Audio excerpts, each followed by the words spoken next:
Alors, bonjour. On va faire un petit live depuis Bali. Alors, je suis aujourd'hui avec mon amie Astrid et nous allons parler de la Kundalini et principalement de la partie yin ou l'activation Kundalini. Mais je vais la laisser expliquer ça bien mieux que moi.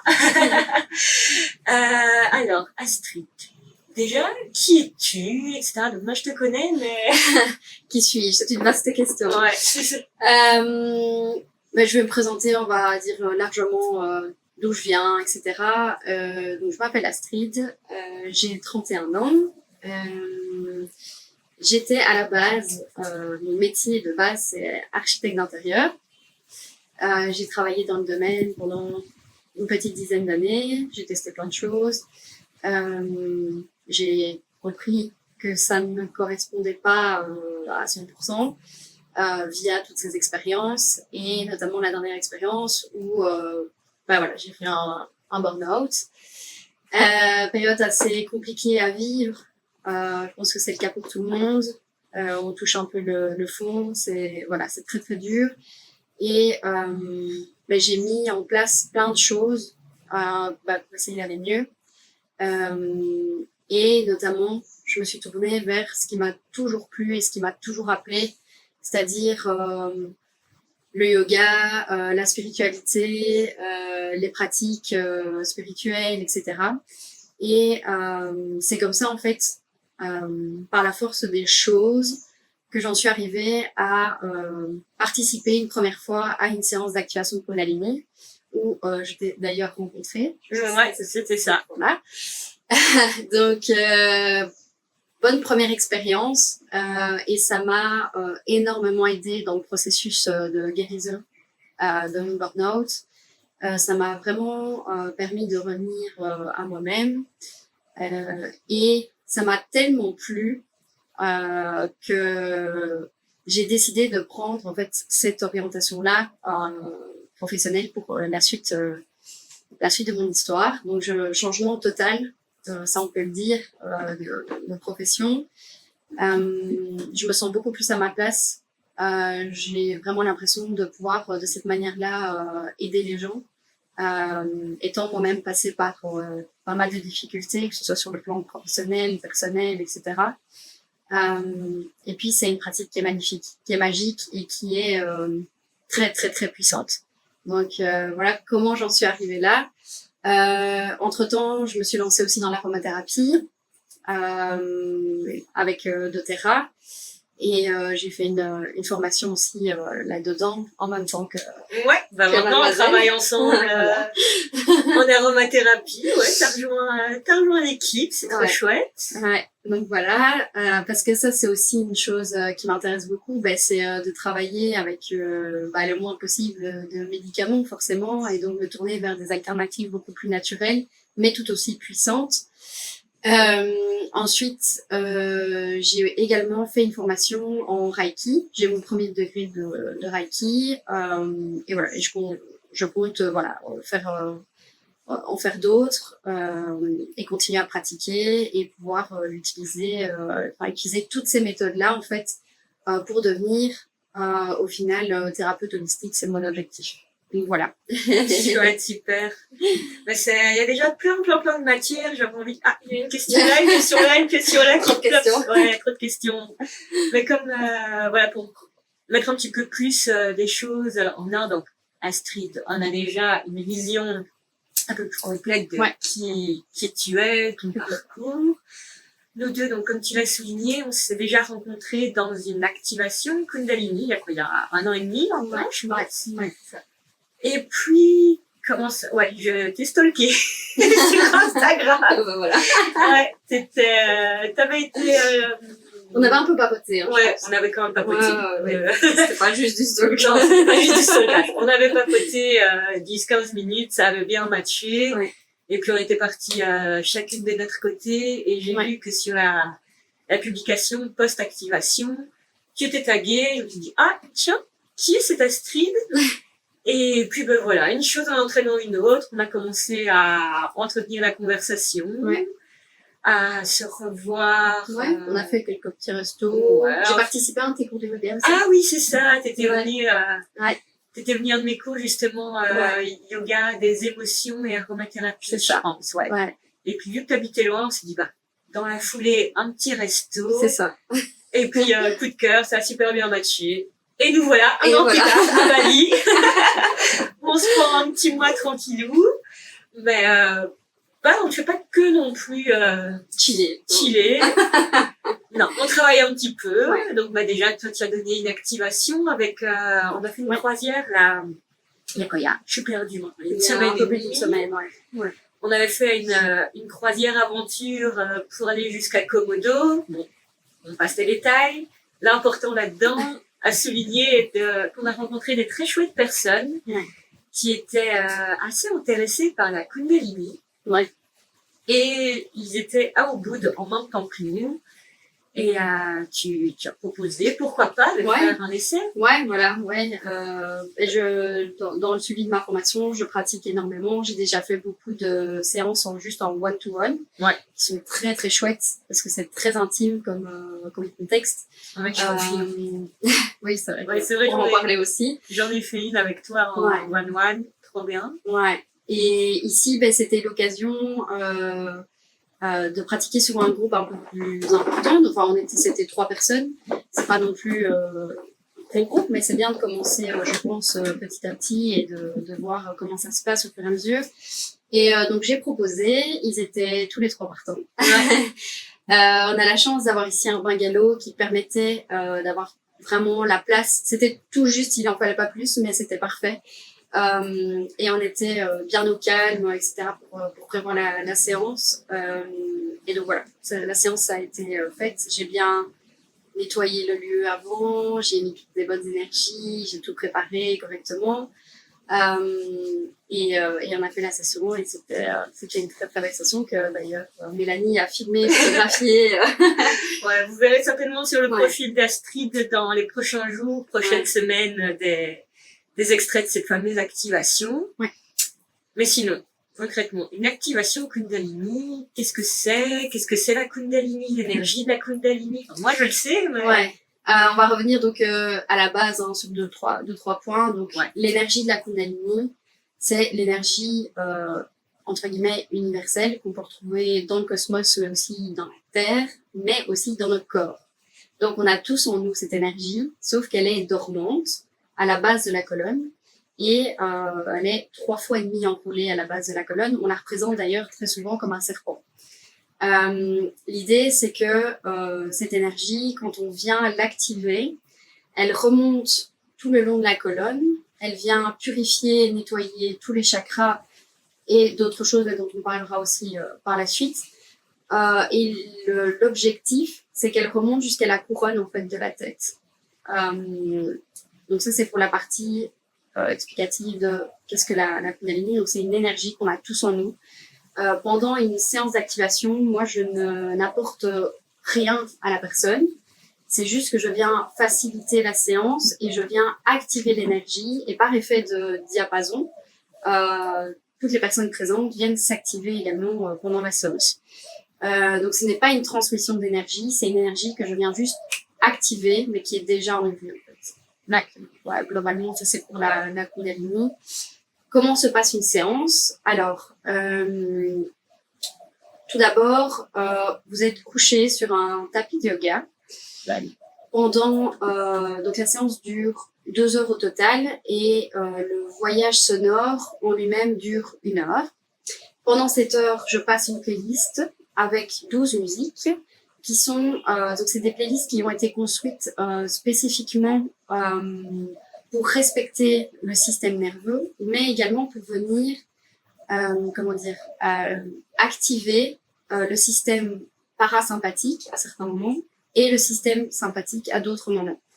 Mais c'est respectueux du système nerveux, donc vous ne sortirez pas d'une séance en étant complètement... voilà.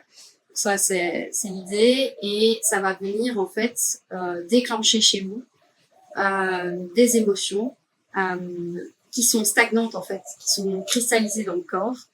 Et tout en remontant le long de la colonne, l'énergie vient décristalliser tout ce qui est dans le corps, donc tout ce qui est traumatisme, tout ce qui est émotion enfouie, etc. Tout ce qu'on a retenu en nous. Et l'énergie vient nettoyer, purifier et faire ressortir. Donc c'est vrai que pendant une activation, il est possible de ressentir de fortes émotions, des émotions du type peur, tristesse, colère, etc. L'idée et l'objectif d'une séance... On peut également ressentir de la joie, des belles de choses. l'extase, ouais, tout à fait. Un sentiment d'unicité. C'est vrai que je parle d'émotions, on va dire plus classiques, mais voilà, on peut ressentir aussi vraiment de l'extase, de l'unicité, une joie énorme. C'est d'ailleurs super agréable. Quand ça arrive, c'est vrai. Ouais. Ça vient vraiment brasser toute la palette des émotions, pas uniquement celles qui sont... Le but, en général, c'est de venir décristalliser ce qui est stagnant, donc c'est plutôt les émotions désagréables. Oui. Mais ça peut aussi être très spontané, très agréable. Ouais. Tout à fait. En fait, c'est comme faut imaginer qu'on est comme un oignon avec toutes nos couches. Et la Kundalini, ça vient retirer toutes les couches de peur, de protection, d'ego limitant, qui se fait inconsciemment. Chez nous, c'est totalement inconscient. Et on vient retirer couche par couche. Et l'idée, c'est, en retirant toutes ces couches, en purifiant tous les chakras, en retirant tous les traumas, de revenir en fait à son essence première, à qui on est vraiment. Après, lors d'une séance, il peut se passer énormément de choses, comme ça peut être une séance tout à fait calme, on en a vécu toutes les deux. Aucune séance n'est identique. Ça peut parfois être vraiment drainant, ça peut être, on peut ressortir de la séance en étant fatigué ou au contraire complètement énergisé. Ça dépend à chaque fois. On peut pas comparer en fait une séance entre deux personnes qui vivent la même séance peuvent la vivre de manière totalement différente. Et de séance en séance, ben voilà, il y a une sorte d'évolution. Après, ce qu'il faut savoir aussi avec l'énergie de la Kundalini, parce que parfois ça peut faire un petit peu peur, c'est que l'énergie, elle est bienveillante, elle est amour, et elle ne viendra vous apporter que ce que vous êtes prêt à recevoir. Donc, il n'y a pas de surprise, il n'y a pas de... Et puis, vous êtes encadré aussi, voilà, avec moi, dans la bienveillance, etc. Et jusque maintenant, toutes mes séances se sont super bien passées. Et ça fait du bien, même si c'est parfois peut-être difficile sur le moment, parce qu'on revit quelque chose, on revit une expérience passée, on pleure. Mais au final, au bout du compte, c'est du poids qu'on se retire de nos épaules, quoi. Ouais. Donc, c'est vrai que c'est la gamme des soins énergétiques. Hein. Oui, bien d'accord. Hein. Ouais, tout à fait. Et pour moi, ce que tu racontes, j'ai envie de rebondir sur deux choses. Donc la première, c'est comme tu dis, c'est un petit peu comme la séance se passe comme un oignon. Et on vient retirer les couches, et c'est exactement l'image que j'adore utiliser également dans les soins Reiki que je propose. C'est exactement ce que je dis, c'est en fait avec une séance, ok, ça va venir travailler, mais pour vraiment ressentir les bénéfices plus intensément, plus profondément, il est très souvent nécessaire d'avoir plusieurs séances pour venir, ok, la première fois, on retire cette couche-là. On retire la peur peut-être sur un certain sujet. La deuxième fois, ben voilà, il y aura autre chose à travailler. Et on vient aussi décortiquer une chose à la fois. Et tu le soulignes également, c'est vraiment une énergie qui est bienfaisante. On vient retirer un poids. Et c'est très très important, c'est hyper intéressant. Et moi, ça m'est déjà arrivé. Personnellement, voilà, j'ai vécu une période de ma vie extrêmement compliquée ces derniers mois. Et il est vrai que après, on était dans le cadre d'une retraite cet été. Là, c'était pas avec Astrid, c'était avec une autre activatrice Kundalini, mais Astrid était à côté de moi. Voilà. Mais d'ailleurs, l'activatrice qui nous a fait découvrir l'univers de la Kundalini. Ouais, c'est ça, avec donc Émilie. Ouais. Et là, j'avais déjà eu plusieurs activations Kundalini, mais celle-là était vraiment extrêmement puissante. Et il m'a vraiment fallu un petit temps là pour revenir me réancrer dans la matière, pour redescendre. Mais après c'était d'une telle libération, vraiment je me suis sentie transformée juste après. D'ailleurs, toutes les activations que j'ai faites ont eu un impact extrêmement important dans ma vie, dans mon quotidien. Ça m'a permis d'avoir d'énormes prises de conscience, oui, vraiment des libérations. Donc, ça, c'est vraiment quand on vient travailler sur l'énergétique. C'est le même aussi qui nous disait que ce n'est pas ton énergie que tu donnes. Quand on vient travailler également dans le Reiki, c'est également la même chose. C'est l'énergie de la patiente, du client. Je ne sais pas jamais comment on dit. Client, patient. Patient, je dirais. Le patient. Du receveur. Ouais. Voilà. Donc c'est le receveur en quelque sorte, c'est son énergie à lui que l'on vient refaire circuler sur des chakras qui sont en excès ou en déficit, qu'on vient rééquilibrer.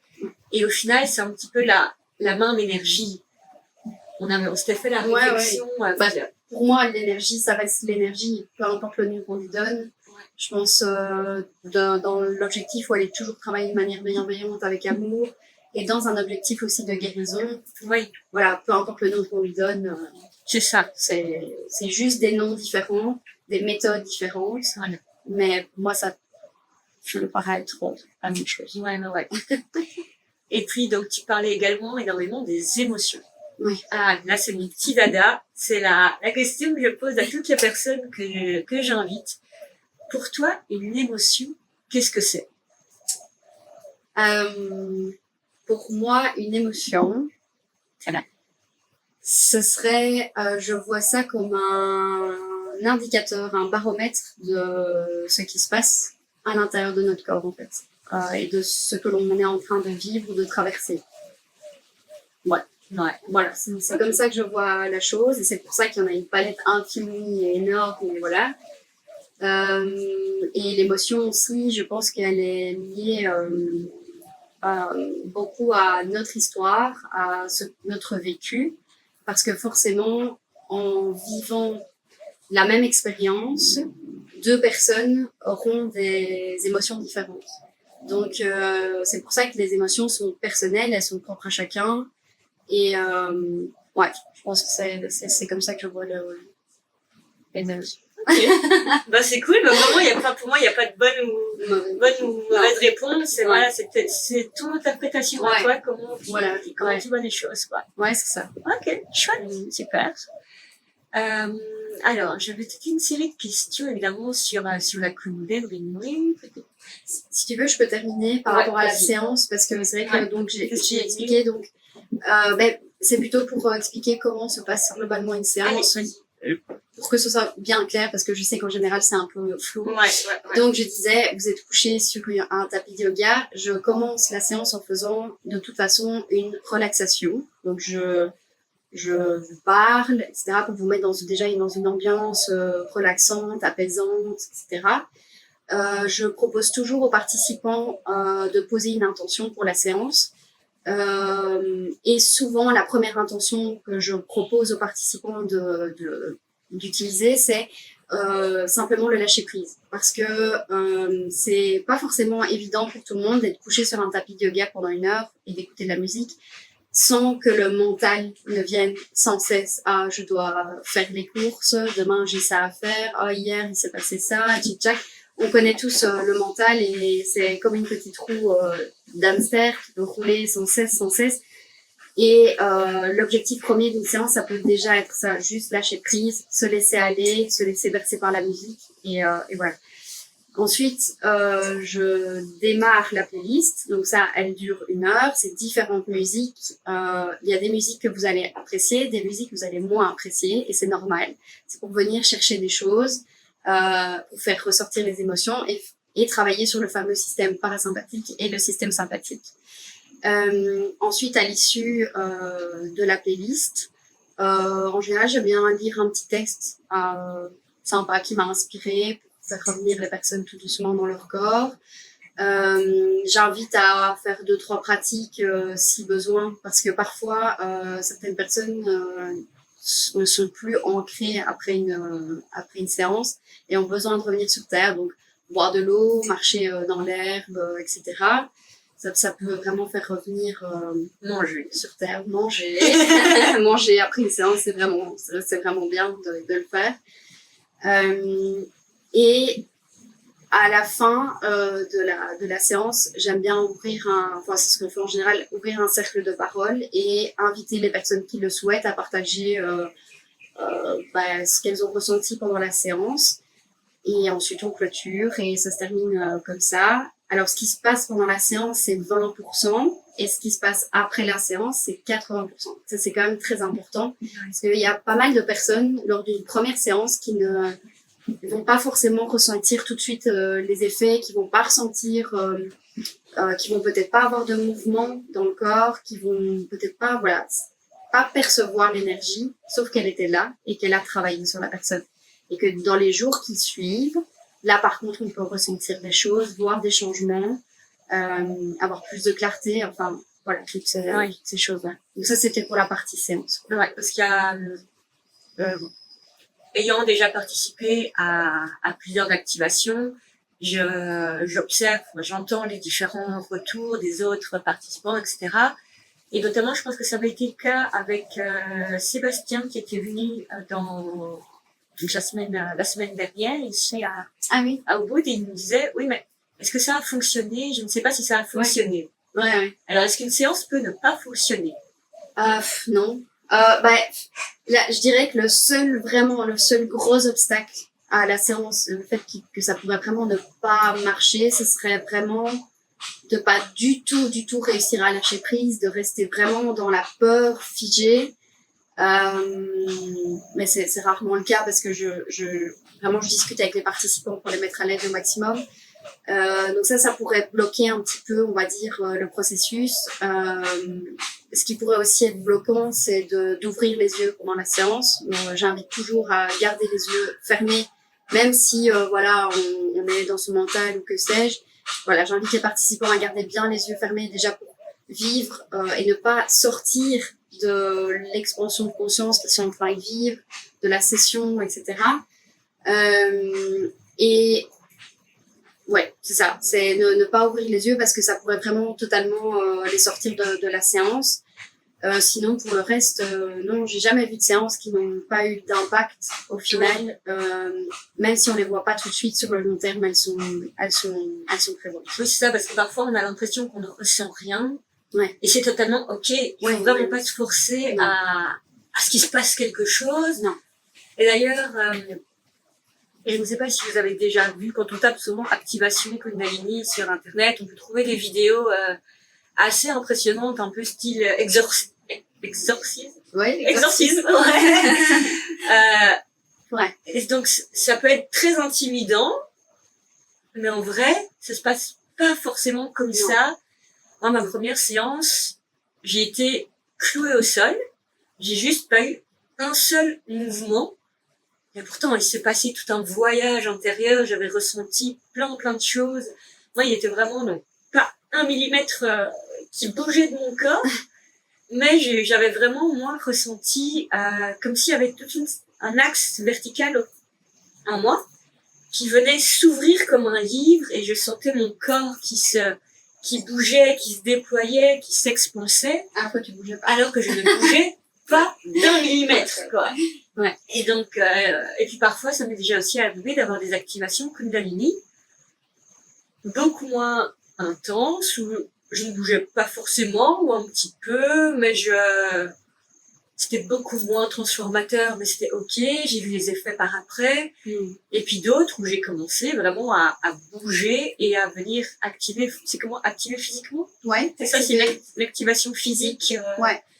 Et tout le monde en fait ne s'active pas physiquement. Ouais. Il y a des personnes qui vivront chaque séance en étant couchées sur le tapis sans bouger, en ayant par contre, comme tu le disais, peut-être plus un voyage intérieur, en ayant des visions, des couleurs. Elles peuvent avoir des expériences spirituelles plus intenses. On peut avoir des contacts avec des défunts, c'est possible. On peut avoir des messages qui viennent à ce moment-là. Il y a d'autres personnes dont je fais partie qui vivent en général les séances plus dans le corps. Donc, souvent eu des... Ça a commencé au tout début, c'était des spasmes involontaires, des mouvements involontaires, parce que l'énergie circulait, donc elle est en train de remonter autour de la colonne, donc forcément, elle doit se frayer un passage, et de la façon dont moi je le ressentais, ça a créé des spasmes. Et c'est ces vidéos-là, en général, qu'on voit sur Internet, parce que forcément, c'est ce qui est plus marquant, parce que quelqu'un qui vient en voyage intérieur, ben, forcément, il est couché sur un tapis et il peut pas voir ce qu'il voit. Et donc, c'est ces vidéos-là qui montrent voilà, les personnes qui ont des mouvements physiques. Ensuite, j'ai eu aussi, ça m'est déjà arrivé, ça arrive souvent aux gens d'avoir des postures de yoga, de faire des kriyas, donc, des espèces de des mudras pardon, avec les mains. Enfin voilà, il peut se passer tellement de choses et c'est vraiment différent pour chacun et différent à chaque séance. Donc voilà. Tout est juste. Et tout est juste et l'objectif vraiment quand on vient à une séance d'activation, c'est de venir sans attente et avec vraiment un esprit et un cœur ouvert et juste se laisser aller, quoi. Laisser lâcher prise. C'est le plus important. C'est ce qui permet de vivre une séance le mieux possible. Donc voilà, ça c'est ce qui peut se passer lors d'une séance de faites-l'eau. Et est-ce que tout le monde peut faire pratiquer l'activation Kundalini ou bien y a-t-il des prescriptions? Ouais, il y a des contre-indications quand même.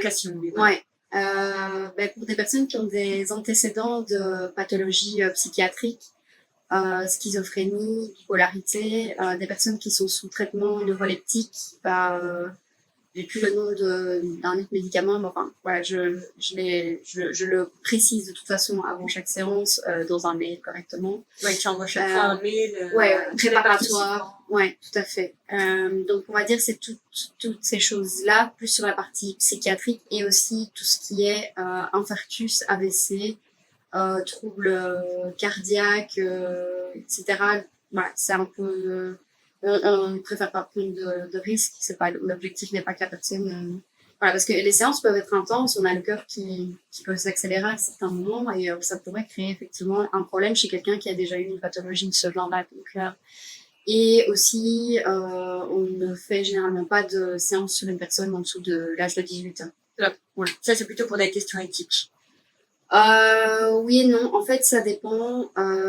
Ça peut arriver que des parents proposent que leur enfant, plutôt adolescent, pas enfant, mais plutôt adolescent, participe à une séance. Et dans ce cas-là, alors je contacte directement l'adolescent et je lui pose des questions sur ses motivations, voir si c'est le parent en fait qui veut que l'enfant fasse une séance ou si c'est réellement une volonté de l'enfant. Alors si les parents donnent l'accord et que l'enfant est motivé et que ça vient vraiment de lui, alors à ce moment-là on peut en discuter, ça pourrait se faire, mais de manière générale pas en dessous de 18 ans. Ouais. Ok. Ça c'est, on va dire, pour les contre-indications. Après, il y a une liste aussi de petites choses préparatoires avant la séance que je donne aussi dans ce mail, qui sont éviter de manger 3 heures avant, jusqu'à 3 heures maximum avant la séance, ne pas manger. Difficile. C'est compliqué, ouais. C'est pour ça que souvent les séances, c'est bien de les prévoir le matin ou alors en fin de journée, c'est plus facile. Pourquoi? Parce que simplement pas avoir l'estomac et le ventre rempli de nourriture, en pleine digestion. Parce que l'énergie sera du coup plutôt dans la digestion que dans l'accueil de l'activation. Éviter, si possible, de manger de la viande, de boire de l'alcool, de prendre des substances, etc. Tout ça, ce sont des choses qui vont baisser drastiquement le taux vibratoire. Maintenant, on n'interdit rien, mais c'est que chacun prend ses responsabilités par rapport à ça, quoi. Il n'y a pas de danger physique en soi, c'est juste pour mais après, l'idée, c'est pas possible d'arriver à une séance en ayant bu ou en ayant pris des substances. Voilà, ça c'est contre-indiqué. Comme tout soin énergétique, pratique de yoga, etc. C'est logique. Donc voilà, ça c'est pour on va dire, les choses à faire en amont. Je réfléchis. En général, on demande aux personnes de retirer leurs bijoux pour se sentir un peu plus libres. Si elles vont bouger énormément, éviter de se sentir bloquées. Je propose aussi de pouvoir mettre un bandeau pendant la séance sur les yeux. Parce que certaines personnes préfèrent, se sentent plus voilà, plus intime comme ça. C'est vrai que j'ai fait beaucoup de séances moi-même avec des bambous, ça dépend d'un jour. Ouais, moi, personnellement, j'en ai un peu moins. Je préfère garder les yeux fermés sans avoir quelque chose sur les yeux. Ok. Parce que très souvent, je pleure. Bon, ben, dans la vie de tous les jours, bonjour, je suis hypersensible, je pleure tout le temps. Ouais, pareil. Voilà, je pleure déjà très facilement.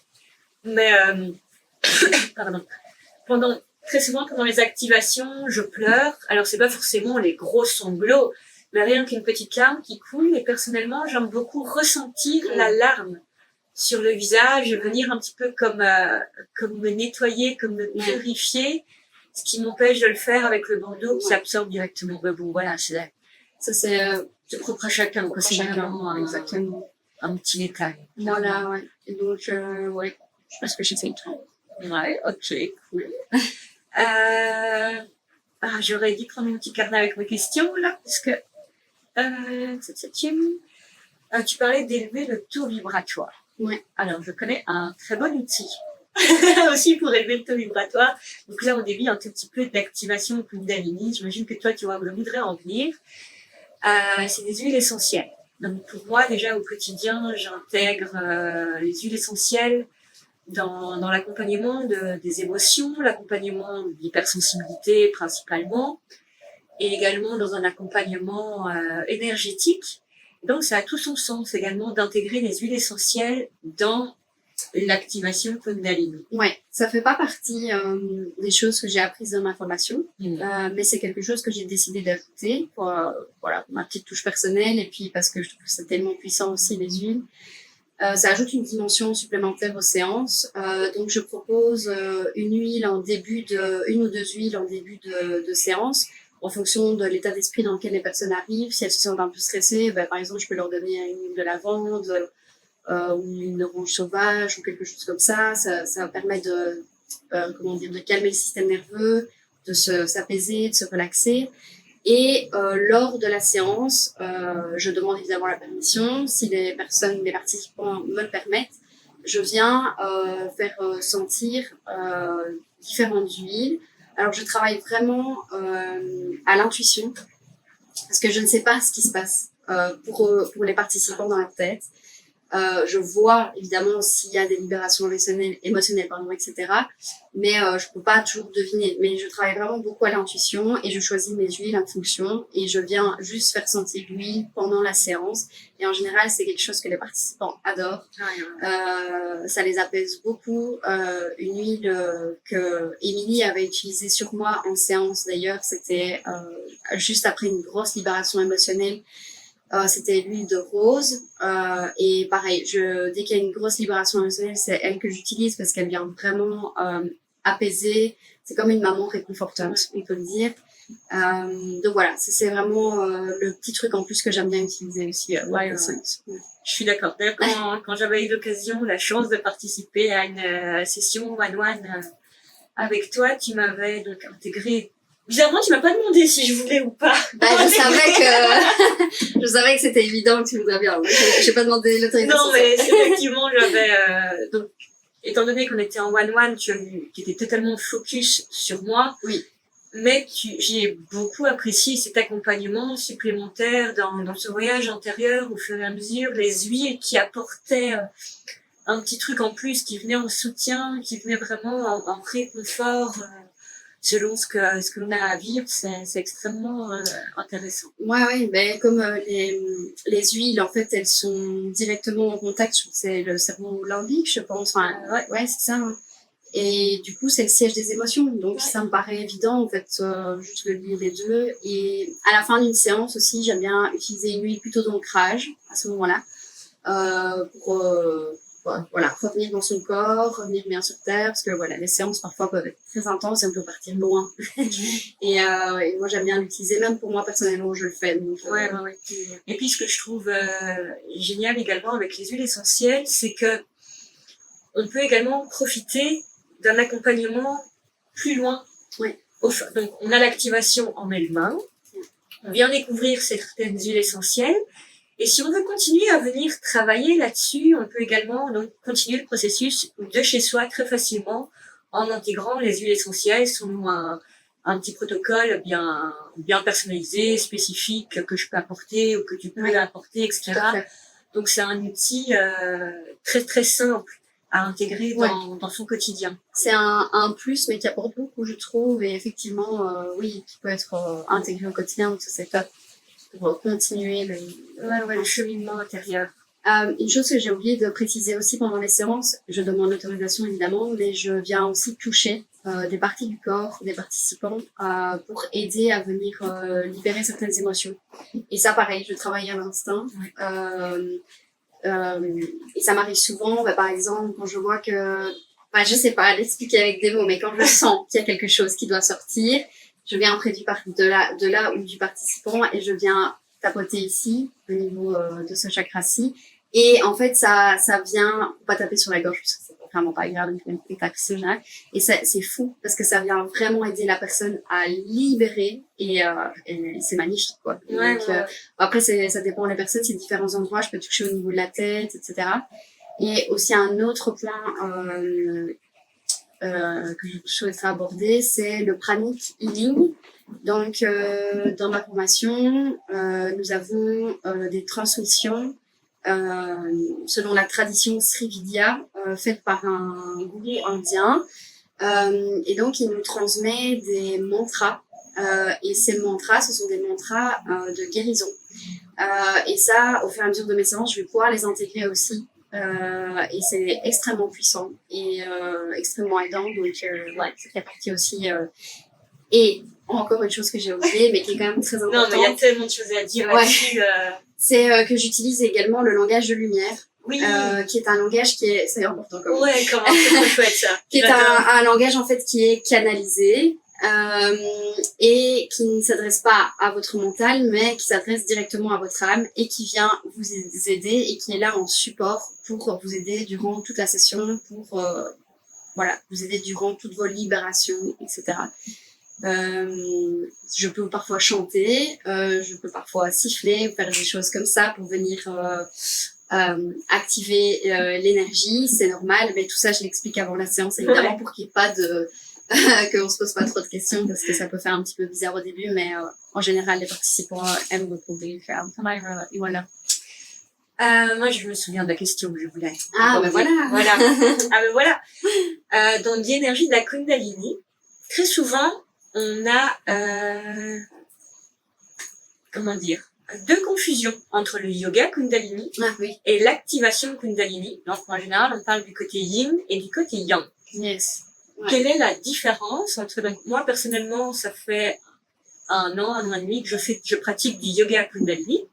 À titre juste personnel, là, je ne suis pas du tout enseignante en yoga Kundalini, même si parfois j'intègre l'une ou l'autre petite pratique. Mais voilà, j'ai pas cette formation-là, mais là, moi je pratique le yoga Kundalini de chez moi aussi. Oui, ça serait une autre question. Ouais, moi aussi. En ligne ou en présentiel. Ouais. Donc moi je fais le yoga Kundalini, toi tu fais l'activation Kundalini, donc ça ce n'est pas à confondre. Tu peux nous en dire plus? Oui. J'ai découvert le yoga Kundalini avec Émilie aussi. Je pratique aussi dans mon quotidien. Donc le yoga Kundalini, c'est une pratique de yoga. Je suis pas posturale. Posturale, oui. Je suis pas prof, donc je vais dire ce que j'en sais en tout cas. Pratique posturale dans laquelle on utilise des mantras, des kriyas, la respiration. La respiration, ouais.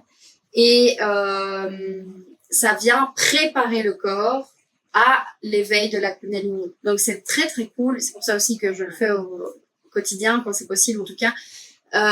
C'est que ça prépare le corps à un éveil de la Kundalini. Et l'éveil de la Kundalini, c'est ce qu'on vit lors d'une séance. Enfin, c'est l'objectif final. C'est pas un objectif que tout le monde peut atteindre. Et de toute façon, comme je le dis, moi je veux pas mettre d'attente ou quoi que ce soit. Mais en tout cas, ça prépare le corps à cet éveil. Oui, c'est ça. Pour moi, c'est une pratique de yoga spirituel. Ouais, c'est ça. Voilà, ça peut être physiquement très intense, certaines postures, etc. Surtout qu'on maintient parfois les postures pendant longtemps. Puis il y a des méditations actives, il y a des méditations plus calmes. Enfin, c'est Et Voilà. c'est génial. C'est tout un monde en soi. Ouais.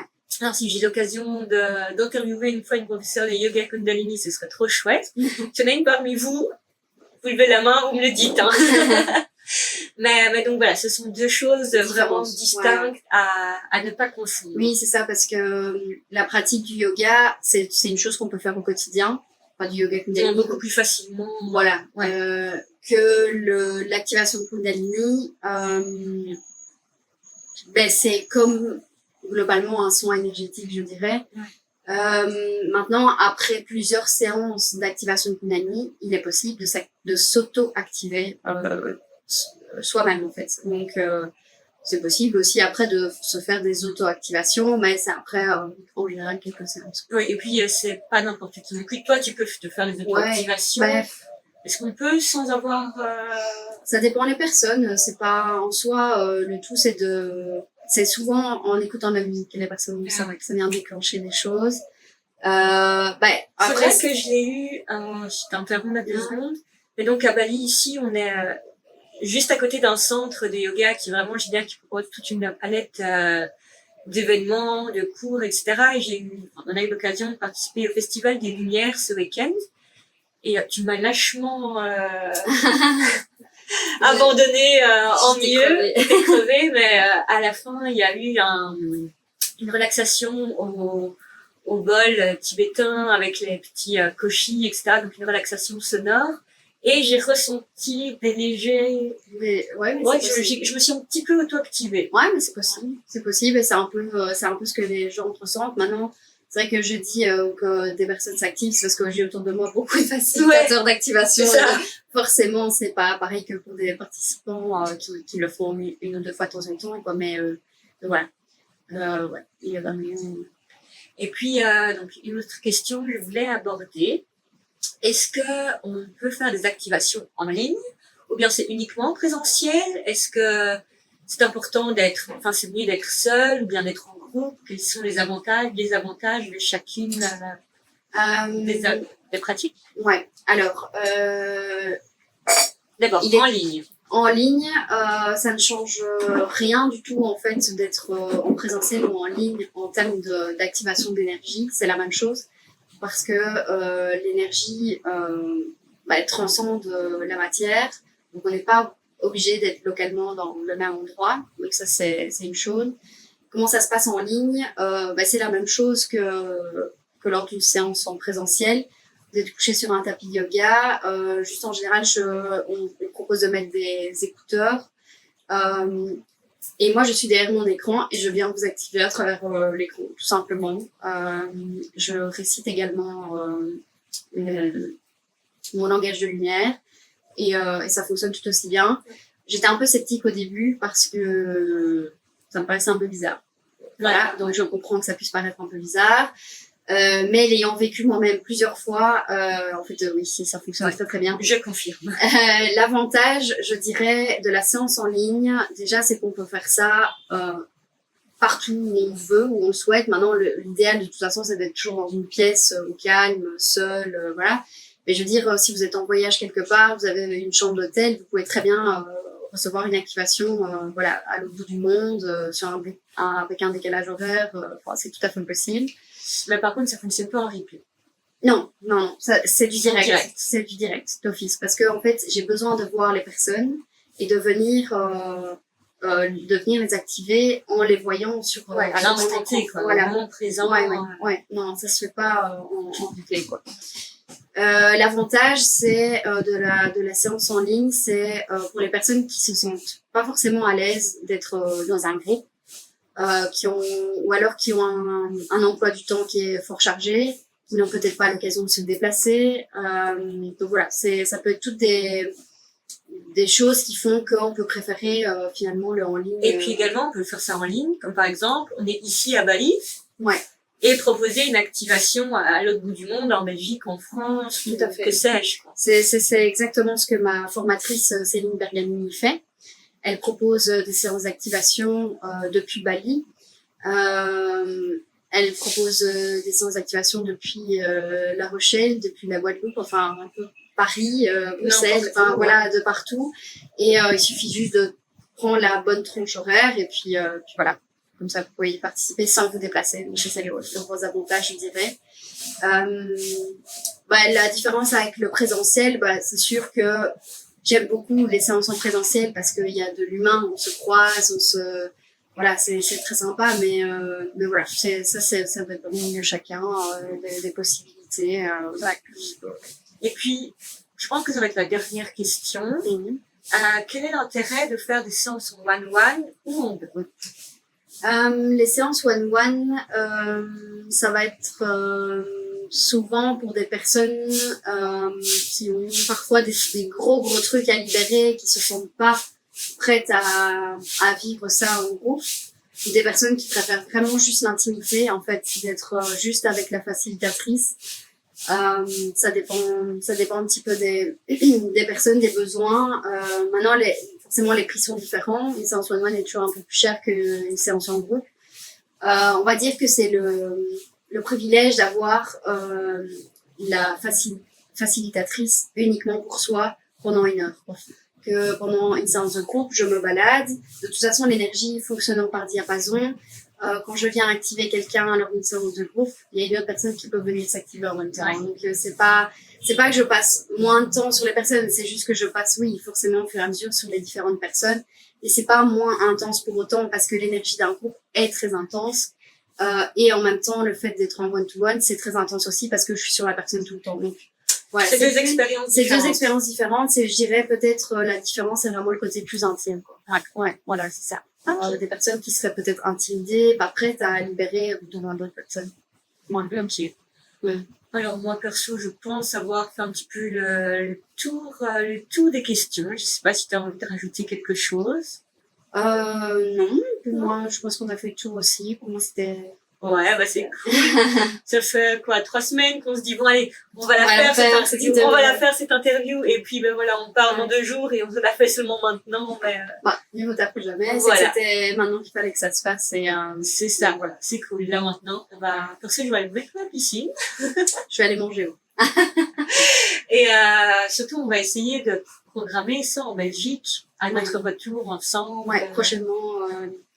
Ouais, c'est mettre ça en place. Ouais. Merci beaucoup pour ton temps. C'était très chouette. C'est très chouette aussi d'en parler. Donc, j'espère qu'on aura au moins décortiqué qu'est-ce que c'est une activation Kundalini, à quoi ça sert dans la régulation émotionnelle. Mais puis de toute façon, si encore des questions. Ouais, s'il y a la moindre question, vous pouvez la mettre en commentaire, on y répondra avec grand plaisir. Je mets également toutes les coordonnées d'Astrid sous le lien de l'interview. Ça marche. Merci beaucoup. Salut.